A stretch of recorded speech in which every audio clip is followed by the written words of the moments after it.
Hello दोस्तों, नमस्कार। स्वागत है आपका मेरी एक और नई वीडियो में। प्लीज़ दोस्तों मुझे सपोर्ट करो, मेरी वीडियो को लाइक करो, चैनल को सब्सक्राइब कर लिया करो। बेटी के साथ ही गलत क्यों? नीलू भाग गई। आज पूरे मोहल्ले में हर किसी की जुबान पर यही बात थी। 18 वर्षीय सीधी सादी सी नीलू, जो घर से बाहर कदम न रखती थी, वो कैसे इतना बड़ा फैसला ले बैठी।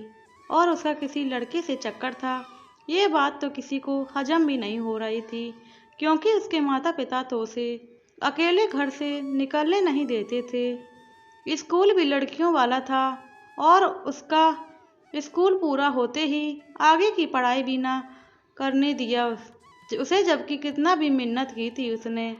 फिर ये सब कैसे? सबके दिमाग में अनगिनत सवाल थे, पर जवान किसी के पास नहीं थी।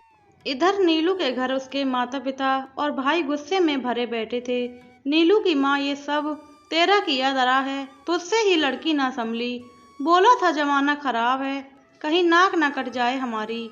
और देख वही हुआ। नीलू के पिता उसकी माँ पर चिल्ला रहे थे। जब से सयानी हुई है, घर से अकेले तो जाने ना दिया मैंने उसे, कि कहीं ऊंच नीच ना हो जाए। गिन गिन कर हर कदम रखती थी।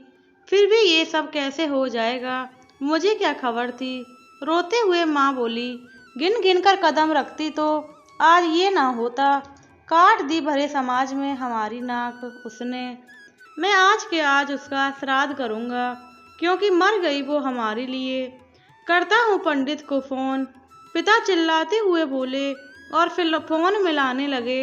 रुकिए पापा। तभी वहाँ से एक आवाज़ गूंजी और सब हैरानी से उसकी तरफ देखने लगे। क्यों आई है तू यहाँ अब? यहाँ सारे खानदान की नाक कटवा दी तू, अब हम सबके लिए मर गई है।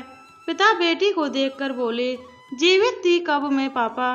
कब आप लोगों ने मुझे जीवित समझा? कब आप लोगों ने मुझे इंसान समझा?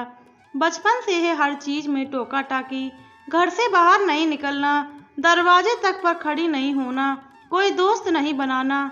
मेरे लिए यह घर नहीं कैद खाना बन गया। रोते हुए नीलू बोली, वो सब तेरी सुरक्षा के लिए था। जमाना कितना खराब है, ये क्या तू जानती नहीं? माँ बोली, जमाना खराब है पर सजा उसकी मुझे मिल रही है। माँ, आप मुझ पर इतने पहरे बैठाने से अच्छा मेरी दोस्त बनती। पापा, आप ऑफिस से आ मुझसे दिन भर की बातें करते, मुझे ऊंच नीच समझाते, मुझे ये आश्वासन देते कि आप हर घड़ी में मेरे साथ हैं, तो मैं खुद ही गिन गिन कर कदम रखती। पर आप लोगों ने भाई को पूरी आज़ादी दी, मुझे हमेशा कैद। कैसे मैं इस कैद में जी रही, आपने कभी सोचा?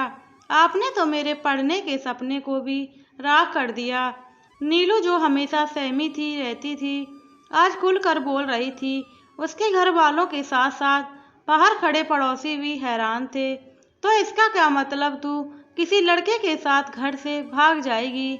भाई उसकी बात सुनकर दहाड़ा। भागी होती तो वापस नहीं आती। मेरी कोई लड़की दोस्त नहीं, लड़कों से तो क्या दोस्ती होती। मैं तो आप लोगों को एहसास कराना चाहती थी कि चाहे कितना गिन गिन कर कदम रखो, जिस बच्चे को गलत राह जाना होता है उसे कोई कैद नहीं रोक सकती। कैद में रखने की जगह बच्चे के दोस्त बनो, वो खुद आपको अच्छे बुरे सबसे अवगत करा देंगे। और क्या कल को लड़का भाग जाए तब नाक नहीं कटती, जो पैरे सिर्फ लड़की पर बिठाए जाते हैं। नीलू बोली, ये कौन सा तरीका है? सुबह से हम लोग परेशान हैं और तू जानबूझकर छिपी थी। माँ बाप तो बच्चों के भले के लिए कदम उठाते हैं। माँ गुस्से में बोली, ना नीलू की माँ, नीलू ठीक बोल रही है।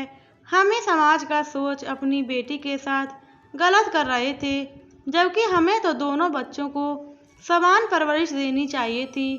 और इतने सच तो कहाँ, कल को राघव घर से भागता तो भी तो हमारी नाक कटती। फिर उसे आज़ादी सारी क्यों? माफ़ कर दे हमें बेटा, हम गलत थे। ये बोल नीलू के पिता ने नीलू को गले लगा लिया। नीलू की आंखों से आंसुओं की बरसात होने लगी। प्लीज़ दोस्तों, वीडियो को लाइक कर दो, चैनल को सब्सक्राइब कर लो, बेल आइकन को प्रेस करो, जिससे आगे आने वाली वीडियो की नोटिफिकेशन आप तक पहुंचती रहे। और कमेंट में ज़रूर बताएं कहानी कैसी लगी, और कमेंट में ये भी बताएं कि आपको किस तरह की कहानी सुनना पसंद है। और मिलते हैं आपको नई वीडियो में।